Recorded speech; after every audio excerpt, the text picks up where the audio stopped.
In addition to the all-ages helmet law, Senate Bill 192, introduced by State Senator Carol Liu, would require those riding at night wear reflective clothing. Either violation would result in a $25 fine. Current California law requires bicyclists under age 18 to wear helmets.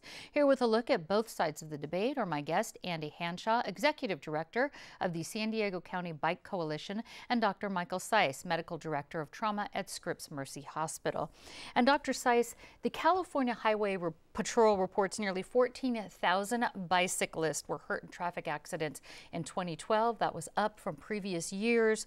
What are the most common types of bicycle injuries you see, and how serious are they? Well, we see a number of injuries that are incredibly serious, from fractures, wrist, arms. Usually it's upper body because you're launched off the bike, either over the handlebars or off to the side, or if you're hit by a car, upper body lands on the car itself.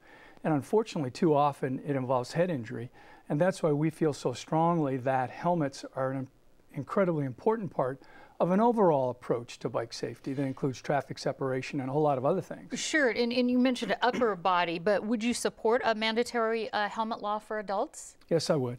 Even though it's just taking care of the head? I would support it because it's the difference between surviving an injury and ending up with permanent brain damage or dying from the injury. I see. And Andy, I understand you don't support a mandatory helmet law. How come? Well, first of all, at the San Diego County Bike Coalition, we have obviously a very high priority on cyclist safety, and we teach helmet use and encourage it in our programs and our outreach.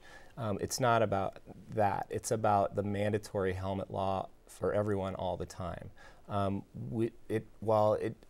think that the evidence is unclear whether mandatory laws, and by the way, no states in the U.S. have one currently, it's unclear whether those have been effective in reducing trauma rates, but we do know that implementing mandatory helmet laws in other countries has resulted in a reduction of ridership overall. So less people riding for whatever, because it was a mandated law.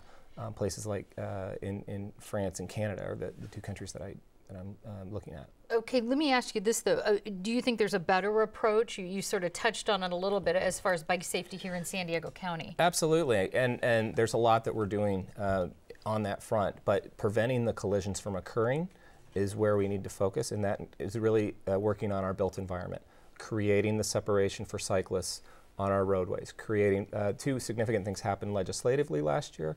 The 3-foot passing bill, which requires motorists to give 3 feet. And we've also done a Protected Bikeways Act. And a protected bikeway is something that's physically separated from traffic through a barrier or some other means. And there's a lot of investment that's happening through our regional bike plan to make that sort of infrastructure happen. We'd like it to happen sooner, and we need to make it happen in order to get more people to ride. And the data shows, especially when you build that infrastructure in places like Washington, D.C. and New York City, where they have done that ridership does go up. And when ridership goes up, our streets become safer. Because? Because it's a safety in numbers thing, because it's traffic calming, because they provide that separated infrastructure, because they look at things like the rate of speed and they slow down.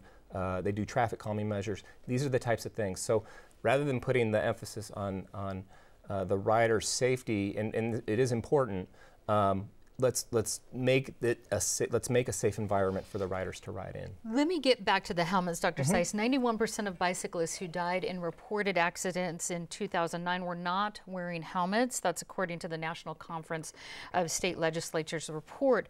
But today we learned of a woman here in San Diego who had a bike-to-bike collision. She was wearing a helmet, but she suffered serious head trauma despite wearing the helmet. So my question to you is, how effective are helmets in surviving cycling accidents? Well, just like a motorcycle crash, the helmet does not totally protect you. If you're going fast enough, that crumple zone or shock absorbing effect of the helmet is not enough, you could get into real trouble. They're not perfect. Andy's absolutely right. It's not just about the helmet. It's about the whole bike traffic safety, separation, riding in safety zones, but helmets are also an important part of it. One of the problems is you don't know when you're going to get hit, when you're going to get clipped, when you're riding your bike. So you can't predict what's safe to ride with a helmet and what's not safe to ride without safe with. So it should be something to become second nature. It doesn't completely protect you. Everything that Andy's mentioned is incredibly important. But we think that step of wearing a helmet is an integrated approach to cutting down on injury. All right, unfortunately we are out of time, so there's a lot more on our website, kpbs.org. Dr. Michael Seiss and Andy Hanshaw, thank you so much. Thank you.